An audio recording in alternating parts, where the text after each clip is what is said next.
grauwe ganzen, meerkoeten. Ik zou wat bovenop gaan lopen. Oké, we gaan even op linie staan zoals altijd. Even 2 meter ertussen, 2, 3 meter ertussen. Naast elkaar gaan we eerst even wat coördinatieoefeningen pakken.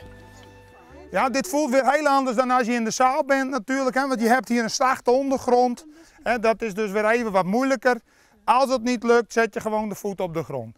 We beginnen even simpel. Rechterbeen zijwaarts naar buiten. 2, 3, 4. Uitstappen. En terugdrukken. 1, 2, 3, 4, 5, 6, 7, 8 en we blijven even laag. Even statisch aanspannen, er gaat wat verzuren, armen gekruist voor, 8 seconden vasthouden.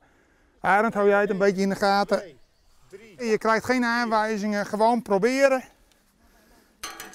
Ja, dankjewel.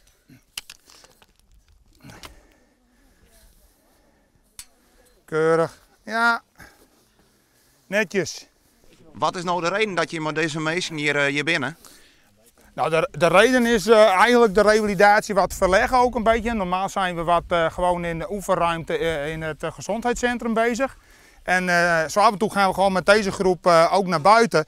En dan even niet op de vertrouwde toestellen. Maar gewoon eventjes functioneel trainen noem ik het dan. Want dan kom je de dingen tegen. Kijk, hier is de grond zacht. Hier ga je scheef lopen. Hier ervaar je gewoon in het moeras lopen wat dat doet op je gewrichten en op je spieren. En dat is op een andere manier de belasting zoeken. Je kan gewoon meer bereiken in het natuur. Men is hier meer geneigd om de grens te verleggen. In de fitnessruimte ook wel, maar hier gaat het zonder dat ze het weten. Jongens, let even op. Als we straks het water ingaan, wees dan niet constant met jezelf bezig, maar kijk ook even in het water, want het is glashelder water. Het is kraanwater. Bijna dat je mijn lippen onder water komen is te diep, hè? Voel even wat dat water om je heen doet. Het geeft ook wel stevigheid. Je hebt een kolom water om je heen. Nou, niet op het bult. Nee, we gaan nu maar eens op 1 been staan. Kijk, op 1 been staan is makkelijker nu dan op het land. Ja, keurig Hanneke. Ja.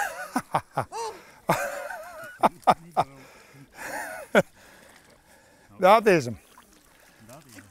Nee, dan moest onze de bloeding niet stopzetten.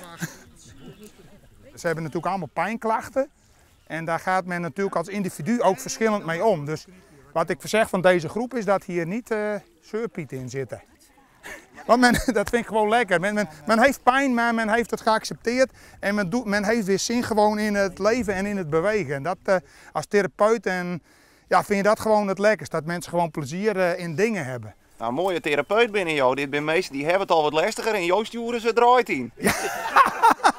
Ja, dan denken ze het is wat crisistijd en dan krijgen ze extra behandelingen. Nee. Heb je dit op school al geleerd? Ja, nou, nee, op school, nee, niet op school geleerd. Ja, nu zit dat broodje weer. Ja. Hoe ging het niet in het water? Nou, het ging wel goed, hè? Doorzitten, wij zetten door. En hoe verneem je nou dat dit soort oefeningen goed voor je binnen? Nou, ik kon bijna niets meer en door begeleiding en gewoon doorzetten is het gewoon gelukt. Maar het is ook de groep, hè, dat motiveren van elkaar. We hebben allemaal wat en als we er doorheen zitten, dan beuren wij elkaar gewoon op. Dus het is een groepsmentaliteit. Maar deze man die vregen al eens wat van je. Ze sturen jou je samen eruit in. Denk je ook wel eens van ja hallo, je begint net hoor. Nee, nooit. Doorgaan. Nooit. Altijd doorgaan. Een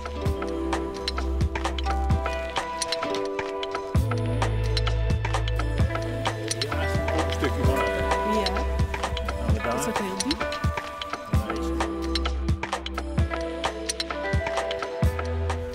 Wat wordt het volgende gekke uitstapje? Ik denk dat we dit jaar het wat op gaan en dan met een bootje en dan gaan we de zandplaten op en dan laten we daar al het leven zien en ook de stilte en de vrijheid en dat wordt het volgende uitje. Alleen dan hoop ik dat we natuurlijk 25 graden hè. Dan kunnen we lekker even het water banjeren. En binnen zou je haast uitrevalideerd? Nou, dan gaan ze op contributie vaak door, hè, want ze willen niet meer stoppen, dus dat is geen probleem.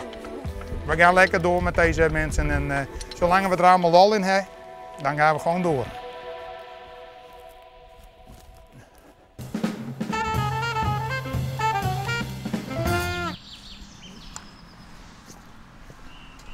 Goeie. Ja, goeie, nee. Nou, dit is helemaal mooi.